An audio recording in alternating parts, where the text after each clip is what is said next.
bipartisan cooperation and a string of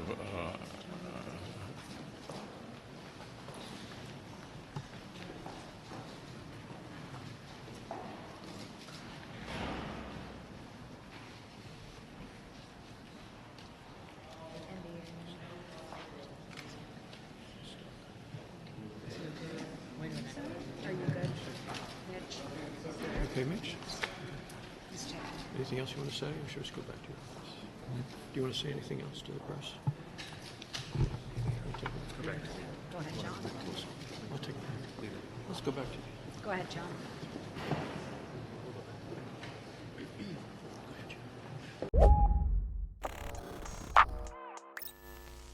There was a lot of tone policing about that. People being like, "Hey, this is not the time to make fun of Mitch McConnell," or "This is not the time to laugh at something that's happening." I think every time I see that kind of stuff, it's like they want to preserve what little empathy we all have left, because, like, the world is pretty rugged. There's a lot of fucked up shit going on, and they want you to preserve what little empathy you have left for someone who has spent his entire life, like, basically stripping people's healthcare away. Like, I know what happened after that scene. He went and got the best possible healthcare someone can get. Yeah, he would have been seen by the best doctors, and they would have found out whatever was wrong, and then he got to go back to his everyday life, unlike the fucking millions of people that he fought against to be able to strip things like the Affordable Care Act, and, like, That's exactly what he did. that. Mitch McConnell likes his doctor, and he gets to keep him because he was never playing with the Obamacare game to begin with. Like, all those people who were ranting about, oh, this is going to be a government takeover. They have government takeover insurance, and they are straight. They don't want private insurance. They don't want any special type of insurance. I guarantee you. I mean, I don't know this for a fact. Legal, blah, blah. I just know it's true. They know what's wrong with Mitch McConnell. They've been treating this for a while. This was a lapse in medication. They're going to keep him going. This is not going to be a moment where, like, any physician's going to be like, Senator McConnell, sir, Mr. McConnell, that was a really, like, rough situation. You should really kind of slow down for your health a little bit. Consider maybe what succession looks like. There's literally even the video of a reporter asking, Mitch McConnell, do you have any succession plans going on? Once he came back to and, like, did his, like, stand-up interview at the podium 20 minutes later, and he laughs and walks away from the podium. Like Dianne Feinstein status, like, escorted with a bunch of people. So, like, that's the gerontocracy we get on both sides of the elected Democrats and the elected Republicans. Republicans, like, get up in arms whenever Joe Biden trips or something. We kind of get upset when we see these things. On the left, we see these things not just with Mitch McConnell, but also with Dianne Feinstein. So the issue, to be serious for a moment, like, the issue is that there aren't, like, fuck the olds caucus within the Democrats and the Republicans in Congress to be like, hey, yo, gerontocracy is a no. Can we either get some, like, age caps or get some term limits? Because that's going to be way too close to the third rail of power for either the Democrats or the Republicans, for either, like, the squad or, Matt Gaetz and associates. Like, even the splinter groups within each party, you can't touch that third rail, because the gerontocracy is where the power is that these folks are trying to get access to, whether you believe it's for good or for bad. Again, the AOC versus Matt Gaetz method. Both of them were also awkwardly on the same side when it came to the alien thing. So that's where my mind is going right now. Oh, really? No, they were both asking testimony. So, like, oh, no, is the government hiding about this shit? The world needs to know. Like, it was one of those, Bernie Sanders and Ted Cruz, like, do a nod in the distance as they're, like, passing on trains. Like, every once in a while it happens. But no, like, this is because we have both political parties, and the people who are elected in both political parties are looking at the gerontocracy and they're like, I don't want to rock the boat. I like the powers it is right now. We're not going to do it. So, yeah. Did y'all see David Dole's video on this, though? He's got this chart that shows you how much representation there is right in both here. the Senate. Well, I know. I'm hyping you up. All right. I hate that guy. David Dole. Yeah. He put up this chart that shows you how each, like, the House and the Senate is represented by different age groups, and it's like 0.2 for Zoomers. Millennials have like 11.8, and then all of a sudden, once you get to, like, the Boomers, they dominate. They're still controlling the country, aka controlling hard in the paint by proxy. Yeah. Damn. Here, I can share this. I did not see this video yet, but yeah, I believe Chico. I do struggle though with this idea that, like, it's just about age, because, as Dan kind of alluded to, there are there's someone like Bernie Sanders, right, who I think is clearly the best senator in the Senate, and then you have people who are younger, like a Matt Gaetz, who's a piece of shit. Like, is age? So I mean, in this video, I mean, I discussed that, you know, having people disconnected or having people this old disconnects them from certain issues, specifically like climate change.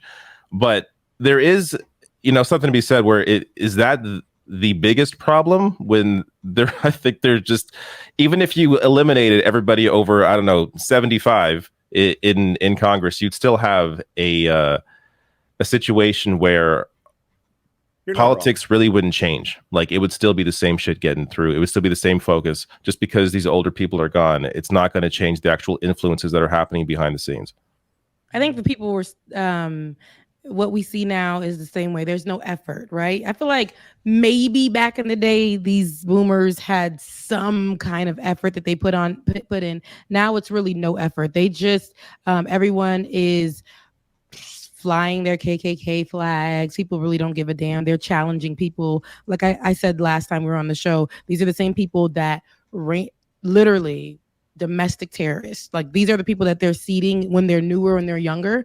The boomers want those people seated, and that's the only, they don't want anybody else to do anything else or try to change up anything else. It's to literally set the house on fire if there's any changes. We need to either roll it back or keep it the way it is. And that's, you know, how the boomers want it, and that's what these new people like Matt Gaetz and the Marjorie Taylor Greens are seated for. And I think that's, I mean, they're similar in all these ways, but there's nothing, I don't think I've seen any Republican that's actually done, or right now that's saying anything that makes sense. The one that everybody was given, I guess, what was it, like last year, everybody was like, oh my God, Liz Cheney. Like, she is so, like, because she said something against Donald Trump, and she's saying things now. I feel like this is what we need. This is the idea of bipartisanship. This is what it looks like to work together. And it's like, no, she spoke up so late. Thank you. Though, thank you for your words. Thank you for doing what you were supposed to do. But that's not to me what people we should have seated, we should trust, right? They might fall short sometimes. We might not agree with everything they do. Sometimes I don't agree with things that people on the left do. Sometimes it might be rarely there's something on the right. I mean, like, you know what? But nothing that makes me like want to be like, yeah, shouts out to them. But with anybody who's a leader, whether or not we agree with them or not, can we trust you? What can you, and all them people on the right, they are shifty as hell, but they're shifty, but they will definitely stand 10 toes down for BS, for things that hurt, especially marginalized communities. And that's what the boomers and them younger folks who are seated are doing. They have that in common. And if they can keep that, that's what we will continue to see. But those boomers will keep them seats hot until, like, what we see now, Mitch McConnell, they're on 1%. 1%. Yeah, I agree with that totally. To me, I've never really been concerned about age, because you can replace all of the Republican boomers with, you know, younger Republicans. And as Rebecca said, what's going to change, you know, when it comes to policy, you know, and ideology? I mean, to the extent that age is an issue, it's when they're there so long that they're literally dying, like Mitch McConnell and Dianne Feinstein. But like, policy-wise, that's not really going to make a difference. Like, you'll see change on the outside, continuity on the inside. And what we really want is an ideological change, really. And I just don't think that age is going to facilitate that, because, like, as David was saying too, you know, I mean, Bernie Sanders, that dude is 1,000 years old, and he has like the best policies in the Senate. So he still operates well. Like, he's not mentally, he's not where Biden is. He's not where McConnell or Feinstein is. So you can't just look at the number. It has to be how they're performing, what their focus is, what they're doing. And you could say, you know, based on averages, maybe most people over 80 aren't doing all that great in the Senate, in Congress general. Like, their focus probably isn't what Bernie's focus is. So Bernie is really an outlier. But I do think it's sort of reductive to just like look at the age and think, oh, well, then they're 80, they can't do this, they must leave. Like, it depends on who the person is. Right. I don't want to come off as too ageist. I want to come off as ageist, but not too ageist. And here's why, right? Like, it's like, I completely agree. Like, I have I'm like looking at my own family and like looking at the sides and how it works. Like I have one side of my family where in later age, like in later years, usually it's their physical health that goes away, but mentally they're sharp as a tack. And then I have another side of my family where it's the other way around, where there's a lot of history of dementia and like mental health issues, but like these people are like physically in like tip top shape. Like it's not their heart or their like liver that kills them. It's like some other like random thing, right? So like there's totally, you can't arbitrarily put an age all the time and go like, okay, 75, you can't drive anymore. 80, you can't drive anymore, other than looking at statistics. But in the specific context of politics, I remember having this debate back in the TYT days with, I'll protect the names of the innocent, but with some other Black contributors and myself regarding the Black Caucus and people like, who's the brother from South Carolina who's just like Bernie's least favorite person? Jim Clyburn. Clyburn, yes. And how, yeah, like you have the Congressional Black Caucus, right? And there's a debate over, okay, well, you have older folks who are there, and, you know, mental acuity is not really the debate, right? But do those older folks who are there, who believe that they are there because of the civil rights struggle and all these other different movements they have worked through, are they really using that age or being aware of their age to realize that now's the time to pass the baton? Particularly what I mean is that with age, and why I still like in a political sense don't, I could be convinced on the side of age caps, is with age comes history, experience, and power. And all of those can be leveraged directly against incumbent movements, either within a party or outside of a party, to keep them out of power. The reason Nancy Pelosi keeps having so much attention is because, not exclusively because of her age, but because she's been in the House for so long. She has such an ability to fundraise, and she has so many connections within the tendrils of the Democratic Party as a machine, but also the tendrils that make it work, who are the big donors, the big funders, oftentimes in Northern California and San Francisco where she's based, but just whoever, like you say the Pelosi name to a certain type of wallet and that number rings. You can kind of get those connections by being the younger person who who's like ultimately replaced by Pelosi, but you truly like it's like, yeah, it's like starting a game out where you get to start at age 35 and you're playing against a 2-year-old, right? Like you're just always gonna win that game, because no matter how much the 2-year-old gets to you, even if the 2-year-old gets your spot, you're gonna know some stuff they don't. And so I think we should encourage, whether it's through term limits or whether it's through norms, which, you know, like, fuck them, right? Like, I think it's through term limits, but we should encourage the idea of, okay, if you're getting up there in age and you're in politics and you're feeling all that good shit about yourself, have a plan to pass that on at least, and pass on that knowledge. Again, yeah, I'm talking very much like in a happy world. One of the reasons why I thought that like that chart that David showed was striking, though, was not so much like, I'm not trying to say that like, you know, boomers, this is completely 100% an age thing. It's how little representation like, you know, younger generations actually have in politics. Like, you know, Gen Z, it's non-existent, and for millennials, it's barely a crumb of the entire thing.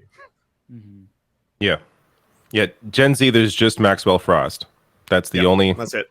Yeah, and like a Gen Z Republican is different from a Gen Z leftist, just like a Gen Z leftist is different from a millennial leftist or progressive, is different from a Gen X or boomer liberal, right? Like all of these things and all of these gradations, it's not exclusively age. So yeah, I don't want to make a rigid sort of thing, but it's undeniable that with different generations, there's different experiences. There's living your generation in the shadow of another generation. And these things in a supposedly representative democracy and a supposed body politic that we're like trying to salvage, these are things that we have to hold with some sort of credence and actually fight for, to make sure that like we don't lose those nuances, because it's very easy for the media, just for people at large, to narrow this down and, you know, unnuance